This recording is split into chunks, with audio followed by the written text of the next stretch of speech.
If we totally make ourselves a monster and we don't, open up, we don't make ourselves accessible, they would avoid us, and at the end of the day, we'll not be able to get them.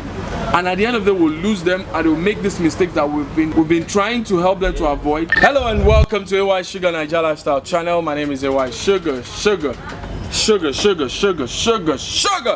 Okay, so today we'll be talking about something very important and we've ignored for a long time. Now it concerns teenagers. So I'm putting teenagers versus adults or teenagers versus parents, and we seem to have ignored that stage of life. We don't care. I'm sorry, but that's the truth. We don't seem to care about that particular state that defines the future, for them. So we'll be looking at three very important parts of their lives that we have ignored, and that they, after my survey of course, see that is very important to them. So after this short break, I'll be right back. Don't forget to comment, like and share. I look forward to your comments in this particular video, and also don't forget to turn on your notification bell and give this video a huge thumbs up if you like it, of course. So after this break, stay with me, don't go nowhere. Hello and welcome to Aysuga Nigeria Lifestyle Channel. Yeah, my name is Aysuga and we'll be talking about men and lifestyle.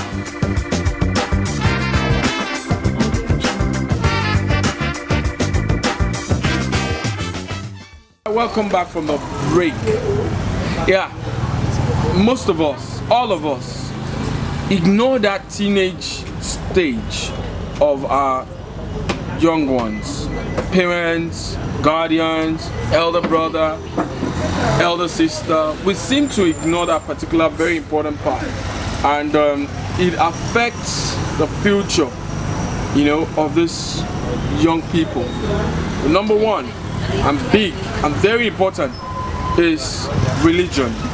We force them to go to church every Sunday, every Wednesday, every Tuesday, every Thursday. We make them feel like, oh, it is very, very important. You must be in church, you must participate. But most of them can't even pray, because we never ask them to pray in the house. We never even ask them, do you know why we go to church? They get to the teenagers' church, they don't know what they are doing there. They just stay. And most of them get very rebellious, they get obstinate, because they seem to be forced, to get into the teenage church. They don't know what they do there. Some of them get excited and they just want to be very active. They join the choir, but at the end of the day, when they get to the university, from 19, from 17, from 18, you see that they change, because it's a different environment. They don't still know what they were doing then, and when they now get there and you expect them to continue what you thought, that they knew before that time, they deviate totally and they do otherwise. They want to explore, they want to be exuberant and everything, and at the end of the day you start blaming them, you start calling them names, you start faulting them and everything, and they feel so bad. Now we need to connect with them and make them know what religion, if it's Islam, if it's Christianity, why you wear the hijab, why we go to mosque, why we kneel to pray, why we stand up and all that, why we must be fervent, why we must read the Bible. We must try and endeavor to create that time. And not when your kid gets to that teenage year, you just feel that, oh, she's good, oh, he's good, I think it's molded already. No, that is a very defining moment of their life. So if they don't know the things that are right and wrong, if we still don't put that pressure, if we still don't guide them and help them, they will go the wrong way. And when they get the wrong way, we will still come here and sit back and fault them, because we are good at that. We want to fault them, want to say, oh, they are not doing this, they are not doing that, and at the end of the day we get blamed for it, because we still have failed in our endeavor to get them right. So that's number one. Religion and the teenagers, they need to connect, they need to know what they're doing and the right thing, of course. That's number one. Now number two, discipline in school. What discipline? You want your child, or your child has chosen to be a science inclined child, but or you forcing the child to be a doctor, you want the child to be a lawyer, you want the child to be an engineer, you want him to be a civil engineer, you want him to be a marine engineer, you want him to be a pilot, you want him to be a doctor, a lawyer, you want him to be a journalist, but he's not cut out for that. He had no day like, that kind of person that would be that. But you have ignored that very important part, and eventually it fails and fails and fails and continue to fail and will continue failing because that's not what it's cut out for. But because you thought that it should be that way, because that's what you dream, that's what you imagine, it should be this, and it does not. Now we have a problem. Most of us adults, most of us parents, we don't care about how and what is good for our kids, our children. When they get to that deciding point of their lives, we just want them to be what we have imagined them. My mom once told me that she wanted me to be in the army. Now scary, but not a bad thing. But I'm not cut out for that. I wasn't cut out for that. I ended up a journalist. I ended up being creative, graphical, being a video editor, being a presenter on TV, being a producer. That's what I ended up being. You know, so I wasn't cut out for that. But she wanted me to be that person that would curb oppression in the family. I wasn't cut out for that, and I didn't end up as that. You know, despite her thinking and what she wanted me to be. Now, for you now, you have a chance. You can talk to that girl. You can talk to that boy. What do you like? Do you like English? Do you like government? Do you like biology? Do you like physics? Do you like chemistry? Let me give you a particular problem to solve in chemistry or in physics. Oh, she does very well. Oh, he did very well. Fantastic. Now you now know that, okay, this is the part I'm going to ensure that I get all the support, get even a teacher for you to do very well and to excel. Now that child is going to stand out. But if you don't in any way guide and help that child, he will never become that thing you want him to be. That's number 2. Now number 3 is something that we need to also think and bother ourselves about. Relationships. First and foremost, we don't do enough when it comes to sex education for our teenagers. We just leave them be. We just tell them that it's bad. We just tell them that don't get pregnant. We just tell them that when a guy comes close to you, you're going to be pregnant. We just tell them those are the things we tell them.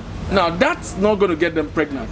But when they know about sex education, a guy, a girl comes and they need to do 1 or 2 things.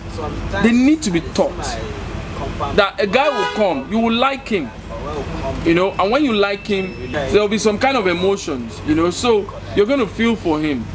When you feel for him, don't allow him to toss you. Tell him you want to focus on your education. Tell him you're not ready for this. Tell him your heart is cut out for this. You're not cut out for that.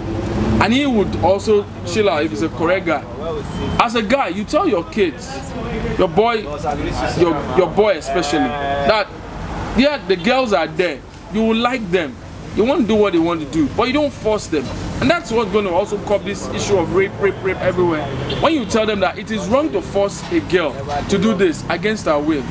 So you need to, you know, engage her, get to like her. And if she's ready and you guys are no, you must also know the consequence of what you're going into. If she gets pregnant, you're going to be ready. Are you ready to be a father? No. So abstain, avoid it, don't go into it. Now, if we do that very well, we also tell them about lesbianism. We tell them about homosexuality. A boy and a boy coming together, a girl and a girl. And we educate them, and they know.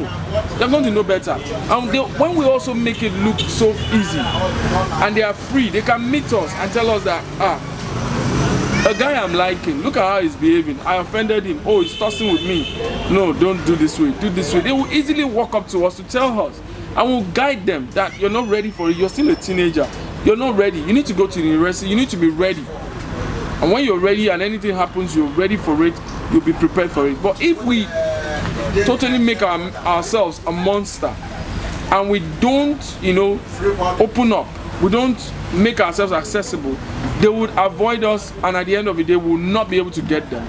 And at the end of the day, we'll lose them, and they'll make this mistake that we've been trying to help them to avoid.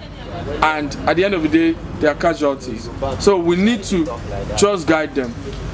Be open, be accessible, and they can walk up to us.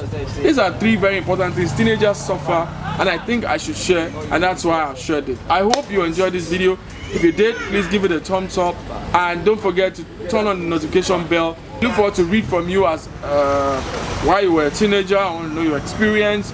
I want to also know so much about what you can, you know, put into these teenagers who also could be reading the comments in the comment section. Don't forget to also like this video and subscribe and share this video also. Till I come your way again, I remain Aysuga. Sugar. I'll see you in another video. Bye bye.